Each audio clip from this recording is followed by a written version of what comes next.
Part 2 की starting होती है और जूडी और होप दोनों एक सर्वे के लिए आए हुए थे, जहां वो लोग माडा याओ फार्म के बारे में पूछताछ कर रहे थे, जहां इन दोनों को पता चलता है एक शॉप वाली से कि अब उन्होंने मिस्टर मनोलो के फार्म से चॉकलेट लेना बंद कर दिया है बिकॉज उनके शॉप की चॉकलेट की टेस्ट बदल गई है। और लोगों का कहना है ये सब मिस्टर मनोलो के बेटे पॉन्स की वजह से हुआ है बिकॉज अभी तक वो अपनी गर्लफ्रेंड के मौत के सदमे में है। और यहाँ पे इन दोनों को पता चलता है पॉन्स की जो गर्लफ्रेंड थी उसकी डेथ हो चुकी है, जिससे ये दोनों थोड़े हैरान थे। और अब हम होप को पॉन्स के फार्म में देखते हैं, जहां उसकी बातें एशले से होती है और एशले एलिन की छोटी बहन है। और एशले होप को बताती है जब भी वो अपनी मरी हुई बहन को मिस करती है तो यहाँ फार्म आ जाती है। और एशले होप के हाथ को टच करती है और हमारी होप को कुछ फील होता है। और अब पूरे दिन जूडी और होप फार्म के वर्कर्स को परेशान करती है फार्म के बारे में जानने के चक्कर में। और अब होप जाकर पॉन्स को बताती है उसके वर्कर्स ने उसे चूज किया है उसके ऊपर। तो पॉन्स बोलता है अच्छा सच में क्या, पर ऐसे कैसे हो सकता है बिकॉज तुम तो बस आज ही मिली हो उन लोगों से।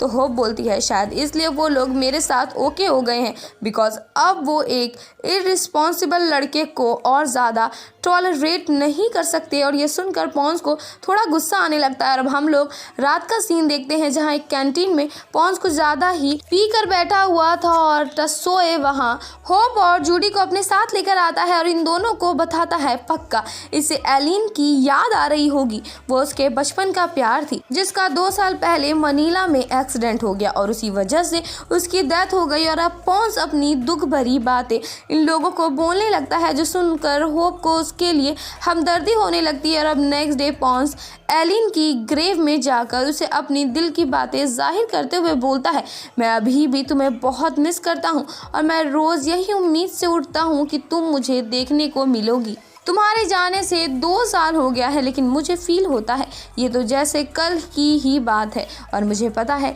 तुम कभी वापस नहीं आने वाली हो। पर फिर पॉन्स अपने वॉलेट में लगी एलिन की फ़ोटो देखने लगता है जिसमें उसे 2 साल पहले होप की दी हुई कंपनी की कार्ड मिलती है। और इधर होप की बहन प्रू उसे कॉल करके प्रोजेक्ट की अपडेट मांग रही थी, जहां होप उसे समझाने की कोशिश में लग जाती है कि जितना आसान उसे ये प्रोजेक्ट लग रहा है उतना है नहीं, इसलिए उसे इसमें टाइम लग रहा है। मगर प्रू का कहना था उसे उम्मीद है कि वो उसे डिसअपॉइंट नहीं करेगी। और हम देख पाते हैं पॉन्स और होप एक दूसरे के सामने थे और जल्दी उन दोनों का भी ध्यान एक दूसरे में जाता है। और अब ये दोनों एक साथ आ जाते हैं आइसक्रीम शॉप और होप को यहाँ की आइसक्रीम बहुत पसंद आती है। और पॉन्स होप से अपने 2 साल पहले किए गए बिहेवियर के लिए माफ़ी मांगता है और होप उससे माफ़ भी कर देती है। और इस बीच पॉन्स को एलिन की याद आने लगती है क्योंकि उसे भी यही आइसक्रीम पसंद थी और इसी वजह से पॉन्स होप को एलिन के बारे में बताने लगता है, जो सुनकर होप को उसके दिल में कुछ फील होने लगता है। और अब हम होप को होटल में देखते हैं जहां वो जूडी को बताती है उसके दिल में कुछ अजीब सा फील होने लगता है कभी कभी। तो जूडी बोलती है फर्स्ट तो तुमको ऐसा फील तभी हुआ था ना जब तुम्हें पता चला था तुम डवाओ सिटी जाने वाली हो सकता है ये सिर्फ एंजाइटी की वजह से हो रहा हो, लेकिन अगर ये एंजाइटी नहीं है तो हो सकता है इस चीज़ से तुम्हारे हार्ट डोनर का कोई लेना देना हो। तो होप बोलती है क्या ये पॉसिबल नहीं है कि मैं हार्ट डोनर से मिल सकूं, मेरा मतलब बस उसका नाम ही पता चल जाए तो काफ़ी है। लेकिन जूडी इसके लिए साफ मना कर देती है बिकॉज डोनर के फैमिली वाले इस बात को प्राइवेट रखना चाहते थे। और इधर मिस्टर मनोलो वर्कर से पूछ रहे थे कि उन्हें ये फार्म बेचना चाहिए या नहीं। तो आधे लोगों का कहना था मत बेचिए बिकॉज उन लोगों का बचपन यहीं बीता है और उन लोगों को होप के ऊपर यकीन नहीं था। लेकिन आधे लोगों का कहना था उन्हें अब होप की हेल्प की ज़रूरत है इसलिए फार्म बेच देना चाहिए। और इन लोगों का सजेशन लेने के बाद मिस्टर मनोलो बताते हैं उन्हें ये फार्म बेचना है, लेकिन वो सभी इससे जुड़े हुए थे, उन लोगों का ओपिनियन बहुत मैटर करता है। तो वहाँ पॉन्स आकर बोलता है मुझे टाइम दे, मैं उन लोगों के साथ रहकर देखूंगा वो लोग का कोई दूसरा इंटेंशन तो नहीं है ना हमारा फार्म खरीदने का और उन लोगों के खरीदने से हम सबका फ़ायदा हो। तब ही हम लोग इसे बेचने का सोचेंगे। और इस बात से सारे लोग अग्री हो जाते हैं, जिस वजह से मिस्टर मनोलो को भी हाँ बोलना पड़ता है। और इधर होप पॉल को कॉल कर उसे बोलती है, मैं जानना चाहती हूँ कि मेरा हार्ट डोनर कौन है और मुझे पता है तुम इसके बारे में पता लगा सकते हो। लेकिन पॉल इसके लिए साफ मना कर रहा था, बट होप के थोड़े प्लीज करने पर वो मान जाता है।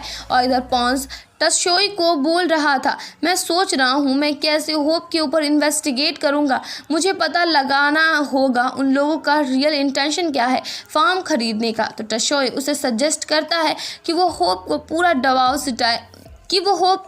डवाओ सिटी घुमाए। इस तरह वो उसके साथ ज़्यादा टाइम स्पेंड करके जान जाएगा वो किस टाइप की इंसान है।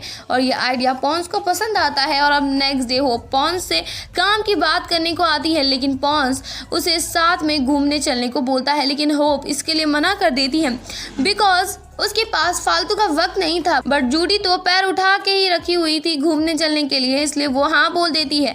और उसके चक्कर में होप को भी हाँ बोलना पड़ता है। और अब पॉन्स होप को पार्क लेकर आता है और उसे यहाँ की सारी डिटेल्स भी देने लगता है। और ये सब के बाद वो होप को उसका शुक्रिया अदा करने को बोलता है। तो होप बोलती है, अगर ज़िंदगी में मुझे दूसरा मौका दिया तो ज़रूर बोलूँगी। और अब ये लोग सब एक कैंटीन आ जाते हैं जहाँ पॉन्स रसोई को देख कर होप को फीड करने लगता है। तो होप बोलती है, क्या मैं तुम्हें कोई बेबी लगती हूँ जो खुद से खा नहीं सकती। तो टसोई बोलता है, तुम बेबी तो नहीं हो लेकिन पॉन्स की बेबी तो हो ना। और ये सब सुनकर होप पॉन्स के हाथों से खा लेती है। और अब पॉन्स होप को चर्च लेकर आ जाता है और उसे बताता है एलीन और उसने यही शादी करने का प्लान किया था और कैसे क्या क्या होता शादी में, वो सब कुछ पॉन्स होप को बताने लगता है। जो सुनकर होप के दिन में अगेन कुछ अजीब सा फील होने लगता है और वो बेहोश हो जाती है। और अब जूडी होप की मॉम को कॉल कर सारी बातें बताती है कैसे होप बेहोश हो गई। और अब मॉम को फिक्र होने लगती है और तभी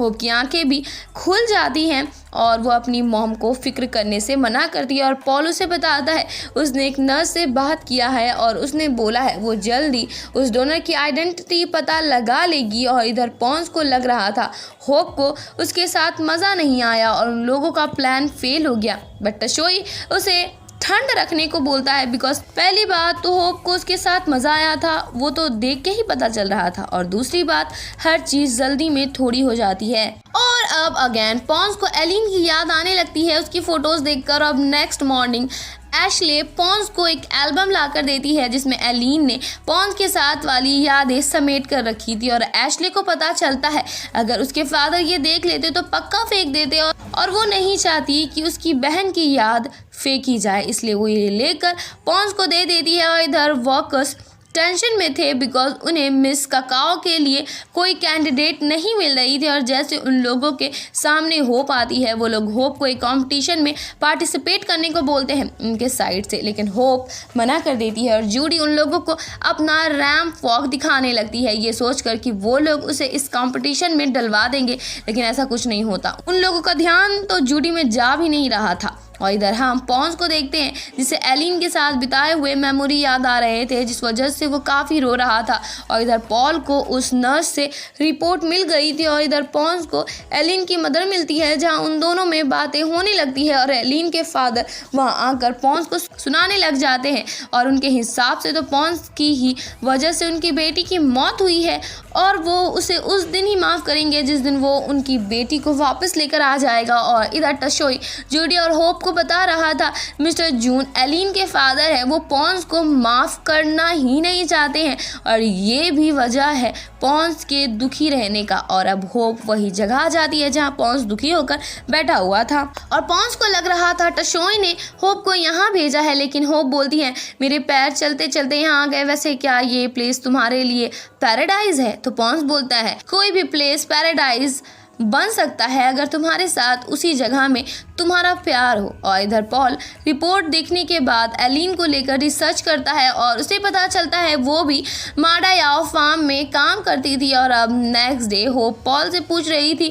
डोनर के बारे में कुछ पता चला, लेकिन पॉल इसके लिए मना कर देता है बिकॉज उसका कहना था जब तक वो सब कुछ पता नहीं लगा लेता वो उसे कुछ नहीं बताएगा। और अब नेक्स्ट सीन में होप जूडी और टशोई के साथ थी जहाँ उन दोनों का कहीं जाने का प्लान था, इसलिए वो लोग होप को कंपनी दिलवाने के लिए पॉन्स को वहाँ बुला लेते हैं और पॉन्स के आते ही वो दोनों वहाँ से कट लेते हैं। और अब पॉन्स एक फेमस डिश ऑर्डर करता है जो खाकर होप को तो सुकून सा मिल जाता है। और अब नेक्स्ट सीन में हम पॉन्स, होप, जूडी और टशोय को रिवर के पास देखते हैं, जहाँ जूडी और टशोय दोनों को बड़ा मज़ा आ रहा था। और पॉन्स का कहना था उसने आज तक टशोय को इतना खुश नहीं देखा। तो होप बोलती है और मैंने तुम्हें इतना खुश कभी नहीं देखा, आज पहली बार देख रही हूँ। और अब पॉन्स अपना टी शर्ट उतारता है पानी में जाने के लिए और होप उसे देखती ही रह जाती है और भूल से जूडी होप को धक्का दे देती है और होप सीधे जाकर पॉन्स के बाहों में गिरती है, लेकिन पॉन्स मज़े करने के लिए उसे पानी में छोड़ देता है। और अब ये लोग चारों एक साथ बहुत मज़े करने लगते हैं। और अब होप होटल आ जाती है, जहाँ उसकी बहन उसे कॉल करके सुना रही थी बिकॉज वो उसे कोई अपडेट दे ही नहीं रही थी और बस टाइम ले जा रही थी। लेकिन होप उसे ये यकीन दिलाती है कि वो जल्द ही काम फिनिश करके उसे अपडेट देगी, लेकिन ऐसा सिर्फ बोलने को था। होप तो खुद सोच में पड़ी ही थी वो कैसे पॉन्स को मनाएगी। और अब जूडी और टशोय दोनों ही होप और पॉन्स से पूछ रहे थे क्या उन दोनों को एक दूसरे के लिए फीलिंग्स आ गई हैं, लेकिन इसके लिए ये दोनों ही साफ मना कर देते हैं। और इसी के साथ इस पार्ट की एंडिंग हो जाती है।